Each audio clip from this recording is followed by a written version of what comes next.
শিক্ষার্থী বন্ধুরা, তোমরা যারা ক্লাস 6, 7, 8, 9, 10-এ পড়াশোনা করতেছো তাদের চেঞ্জিং সেন্টেন্স মানে ট্রান্সফরমেশন সেন্টেন্সে চেঞ্জিং সেন্টেন্স যেটাকে বলে, সেখানে assertive, exclamatory, affirmative, negative, interrogative, imperative, optative,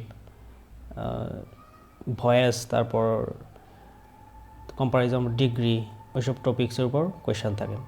তো আজকে আমি তোমাদের যে বিষয়টি নিয়ে আলোচনা করবো সেটা হচ্ছে অ্যাসার্টিভ টু এক্সক্লেমেটরি, অর্থাৎ সেন্টেন্সটার ব্র্যাকেটে এক্সক্লেমেটরি দেওয়া থাকবে, মানে সেন্টেন্সটা থাকবে অ্যাসার্টিভ আর ব্র্যাকেটে যে এক্সক্লেমেটরি দেওয়া এটার অর্থ হচ্ছে তুমি এটাকে এক্সক্লেমেটরি রূপান্তর করবা। সেন্টেন্সটা থাকবে অ্যাসার্টিভ আর তুমি এটাকে এক্সক্লেমেটরি বানাবা। তো ওটার কিছু রুলস এবং বিগত এসএসসি পরীক্ষায় যে কোয়েশ্চেনগুলো এসেছিলো এক্সক্লেমেটরি থেকে সেগুলো আমি ব্যাখ্যা সহ আলোচনা করতেছি। চলো শুরু করা যাক। প্রথম যে সূত্রটা সেটা হচ্ছে হোয়াট এন হাউ, মানে হোয়াট এ দিয়েও শুরু করা যায়, হোয়াট এন দিয়েও শুরু করা যায়, হাউ দিয়েও শুরু করা যায়। কখন কোনটা সেটা পরবর্তীতে আমরা আসতেছি। তারপরে তুমি অ্যাডজেক্টিভ বসাবা, তোমার সেন্টেন্সে যে অ্যাডজেক্টিভ দেওয়া থাকবে ওটা অ্যাডজেক্টিভটা বসাবা। অ্যাডজেক্টিভও থাকতে পারে, অ্যাডভার্বও থাকতে পারে, যেটা থাকে তুমি সেটাই বসাবা।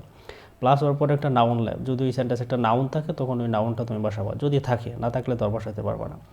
এরপরে তুমি সাবজেক্ট লিখবা, এরপরে ভার্ব লিখবা, এরপরে বাকি অংশ লিখবা, এরপরে আশ্চর্যবোধক চিহ্ন দিবা।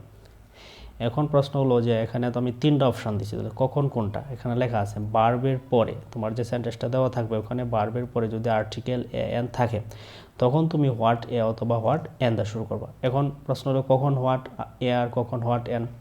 এখন তুমি দেখবা তোমার সেন্টেন্সে যে অ্যাডজেক্টিভ অথবা অ্যাডভার্বটা থাকবে সেটার প্রথম লেটারটা যদি কনসোনেন্ট হয় তাহলে তুমি হোয়াট এ দিবা, আর যদি ভয়েল হয় তাহলে দিবা হোয়াট এন। ঠিক আছে? আর অ্যাডজেক্টিভ অ্যাডভার্ব কোথায় পাবা? ওইগুলো পাবা তুমি বেরি বা গ্রেটের পরে, লেখাই আছে। আচ্ছা, আর যদি ভার্বের পরে এ বা এন না থাকে তাহলে তুমি শুরু করবা হাউ দিয়ে। আমরা লিখছি, আমি লিখেই দিয়েছি যে ভার্বের পরে এ বা এন থাকলে হোয়াট এ বা হোয়াট এন, আর ভার্বের পরে এ বা এন না থাকলে হাউ। অ্যাডজেক্টিভ অ্যাডভার্ব পাওয়া যায় সাধারণত বেরি বা গ্রেটের পর। এক্সক্লেমেটরি করার সময় বেরি গ্রেট উঠে যাবে, ওই সেন্টেন্সে যে বেরি বা গ্রেট থাকে সেটা উঠে যাবে। আচ্ছা, তাহলে আমরা এটা কনফার্ম হলাম কখন হোয়াট এ, কখন হোয়াট এন, কখন হাউ, এটা নিশ্চিত হলাম। আচ্ছা, এরপরে তুমি অ্যাডজেক্টিভটা বসাবা, সেন্টেন্সে যে অ্যাডজেক্টিভটা আছে, অ্যাডজেক্টিভ কোথায় পাবা? বেরি বা গ্রেটের পরে সাধারণত। আচ্ছা, অ্যাডভার্ব ওইখানেই পাইবা। প্লাস নাউন যদি থাকে, নাউন কোথায় পাবা? ওই যে অ্যাডজেক্টিভের সাথে যে ওয়ার্ডটা থাকবে সেটাই নাউন, ওইটা বসাইবা। এরপরে সাবজেক্ট বসাইবা, এরপরে বার বসাইবা, এরপর তোমার বাকি অংশ থাকলে ওইগুলো বসাইবা, আশ্চর্যবোধক চিহ্ন দিবা আর বেরি গ্রেট তুলে দিবা। এখন আমরা চলো সরাসরি এক্সাম্পল দেখি। Cricket is a very exciting game, এটা যে এসসি পরীক্ষা 15 সালে এসেছিল। তাহলে ওই যে এখানে ভার্ব ইজের পরে কি আছে? ইয়ে, তার মানে আমার হোয়াট দিয়ে শুরু করতে হবে। এখন হোয়াট এ দিব নাকি হোয়াট এন দিব? আমার অ্যাডজেক্টিভ কোনটা? এক্সাইটিং গেম, উত্তেজনাকর খেলা। গেম একটা নাউন, এক্সাইটিং হচ্ছে অ্যাডজেক্টিভ। যেহেতু এটার প্রথম লেটারটা ভাওয়েল, তাহলে হোয়াট এন দিতে হবে, হোয়াট এন। এরপরে কি? অ্যাডজেক্টিভ এক্সাইটিং দিলাম এক্সাইটিং। এরপরে নাউন যদি থাকে, হ্যাঁ নাউন, গেম দিলাম গেম। এরপরে কি? সাবজেক্ট কি? ক্রিকেট দিলাম ক্রিকেট। এরপরে কি? ভার্ভ দিলাম ভার্ভ ইজ।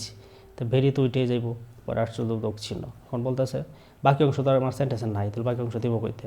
আশ্চর্যবোধক চিহ্ন হয়ে গেল। Our school building looks very beautiful. Our school building, আমাদের বিদ্যালয় ভবন, পুরোটাই সাবজেক্ট। লুকস হচ্ছে ভার্ভ, তারপর বিউটিফুল হচ্ছে অ্যাডজেক্টিভ। তাহলে এখানে ভার্ভ লুকস, এরপরে এ বা এন নাই, আর্টিকেল নাই, তাহলে আমি হাউ দিয়ে শুরু করব। তাহলে কি দেবো? হাউ দিলাম হাউ। তারপর অ্যাডজেক্টিভ কোনটা? বিউটিফুল দিলাম বিউটিফুল। এরপরে নাউন যদি থাকে না, এখানে আর কোনো নাউন টাউন নাই। এরপর সাবজেক্ট কি? Our school building. এরপরে কি? ভার্ভ কি? লুকস। এরপরে কি? বাকি অংশ না, আর কিছু নাই, বেরিয়ে আছে, এটা তো উঠেই যাবে। আশ্চর্যবোধক চিহ্ন হয়ে গেল। ওটাও যে এসসি পরীক্ষা 17 সালে এসেছিল। I was very excited to see the sea beach spelling বানানটা একসাথে হবে, আমি আলাদা আলাদা লিখে ফেলছি, মিস্টেক হয়েছে। সি বিচ হলো সমুদ্র সৈকত, মানে আমি সমুদ্র সৈকত দেখি খুব উত্তেজিত ছিলাম। তো ওইখানে ভার্ব হচ্ছে ওই ওয়াজ, ওইটার পরে আর নাই, তাহলে আমি কীতে শুরু করব? হাউ দে। ওই যে হাউ দিয়ে শুরু করতে হবে, দিলাম হাউ। তারপর অ্যাডজেক্টিভ হচ্ছে এক্সাইটেড, ওই যে বেরির পরে যে ওয়ার্ডগুলো এইগুলাই অ্যাডজেক্টিভ এক্সাইটেড। তারপর নাউন যদি থাকে না, এখানে আর কোনো নাউন নাই। তারপর সাবজেক্ট আই। এরপরে ভার্ভ হচ্ছে ওয়াজ, দিলাম ওয়াজ। এরপর বাকি অংশ হচ্ছে এই যে এটা, to see the sea beach, to see the sea beach. এরপর আশ্চর্যবোধক চিহ্ন, এটা হয়ে গেল। এটা তোমার জেএসসি পরীক্ষা 15 সালে আসছিল, আর এসএসসি পরীক্ষা আসছিল রাজশাহী বোর্ড 17 সালে। আমাদের আরও কিছু এক্সাম্পল আছে, আমরা শুরু করি।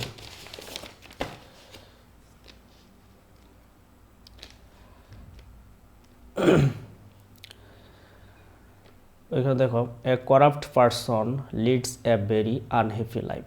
করাপ্ট পারসন দুর্নীতিগ্রস্ত ব্যক্তি, একজন লিডস হলো জীবনযাপন করা, যে একজন অসুখী জীবনযাপন করে একজন দুর্নীতিগ্রস্ত ব্যক্তি।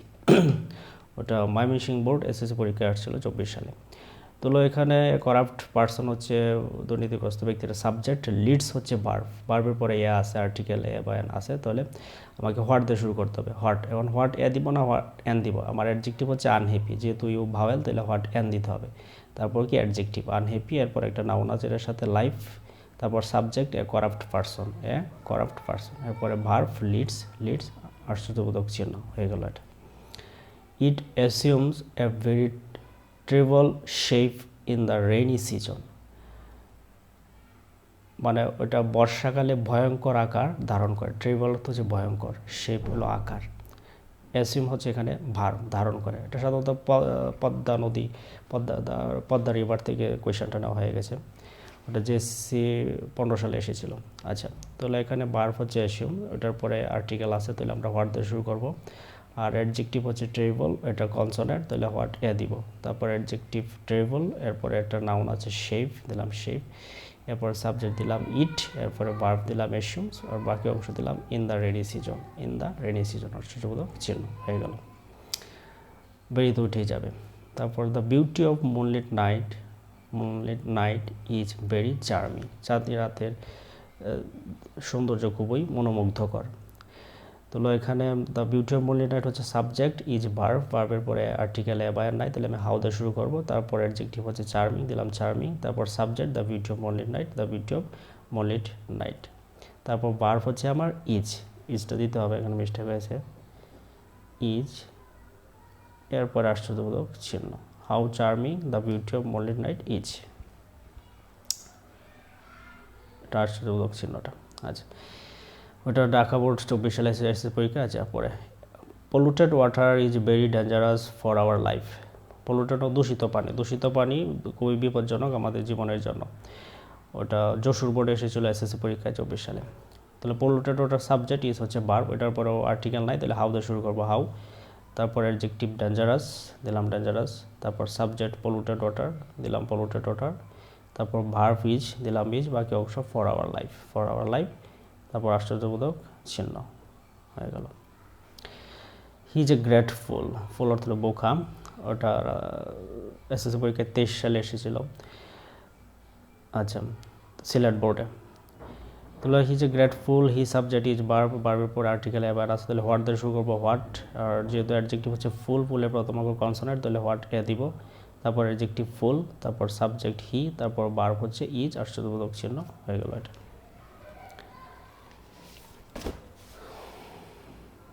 আমাদের আরেকটা example, the rose is a very nice flower, Rajshahi board 22 সালে এসেছিল এসএসসি পরীক্ষায়। তার রোজ সাবজেক্ট ইজ ভার্বের পরে আর্টিকেল আছে, তাহলে হোয়াট দিয়ে শুরু করতে হবে, হোয়াট। অ্যাডজেক্টিভ হচ্ছে নাইসের প্রথম লেটারটা কনসোনেন্ট, তাহলে হোয়াট এ দিব। তারপর অ্যাডজেক্টিভ দিব নাইস, এটার সাথে একটা নাউন আছে ফ্লাওয়ার, দিব ফ্লাওয়ার। তারপর সাবজেক্ট দিব দ্য রোজ, ভার্ব হচ্ছে ইজ, আশ্চর্যবোধক চিহ্ন, ভেরি গ্রেট তো উঠে যাবে। The horse can run very fast, দৌড়া খুব দ্রুত দৌড়ায়, এখানে দ্য হর্স হচ্ছে subject, can modal auxiliary, run হচ্ছে ভার্ব, ফাস্ট একটা অ্যাডভার্ব। তো এখানেও রান হচ্ছে মেইন ভার্ব, ওটার পরে আর্টিকেল নাই, তাহলে হাউ দিয়ে শুরু করব। তারপর আমার অ্যাডভার্ব ফার্স্ট, তারপর সাবজেক্ট দ্য হর্স, তারপর মূল ভার্ব রান, অক্সিলারি ভার্বটা উঠে যাবে, প্রিন্সিপাল ভার্ব রান, আশ্চর্যবোধক চিহ্ন। ইট হেল্পস আস ভেরি ওয়েটিলি, এটা কুমিল্লা বোর্ড 19 সালে এসেছিল এসএসসি পরীক্ষায়। ওইখানে হেল্প হচ্ছে মূল ভার্ব, প্রিন্সিপাল ভার্ব, এটার পর আর্টিকেল নাই, তাহলে হাউ দিয়ে শুরু করব। তারপর ওই যে ওয়াইডলি, এটা একটা অ্যাডভার্ব, আমরা লিখবো ওয়াইডলি। তারপর সাবজেক্ট ইট, দিব ইট।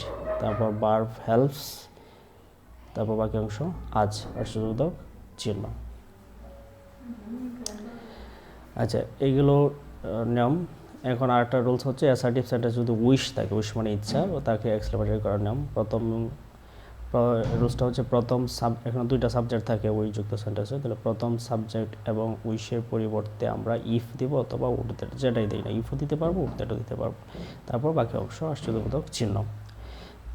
Example, I wish I could play ইট, আমার ইচ্ছা হয় আমি যদি এটা খেলতে পারতাম। ওটা যে পরীক্ষা 19 সালে এসেছিল।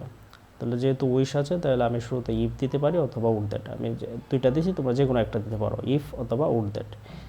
প্রথম সাবজেক্ট আই এবং উইশ, এটার পরিবর্তে ইফ অথবা উড দ্যাট, দুইটা অংশ। বাকি উইশের পরে কি আছে, I could play it, I could play it, আর শুধুবোধক চিহ্ন। তারপর আরেকটা example, I wish I could a child again, আমি যদি আবার শিশু হতে পারতাম। যদি প্রথম সাবজেক্ট এবং উইশের পরিবর্তে ইফ অথবা উড দ্যাট দিলাম, তারপর উইশের পর অংশ I could a child again, আর শুধুবোধক চিহ্ন। এই ছিল অ্যাসার্টিভ থেকে এক্সক্লেমেটরি করার রুলস এবং এক্সারসাইজ। আশা করি তোমাদের উপকার হয়েছে। যদি ভিডিও ক্লাসটি দেখে তোমাদের কোনো উপকার হয়, ভালো লেগে থাকে, তাহলে চ্যানেলটি সাবস্ক্রাইব করবা, আর কোনো কিছু জিজ্ঞাসা থাকলে কমেন্ট করে জানাবা। Thank you.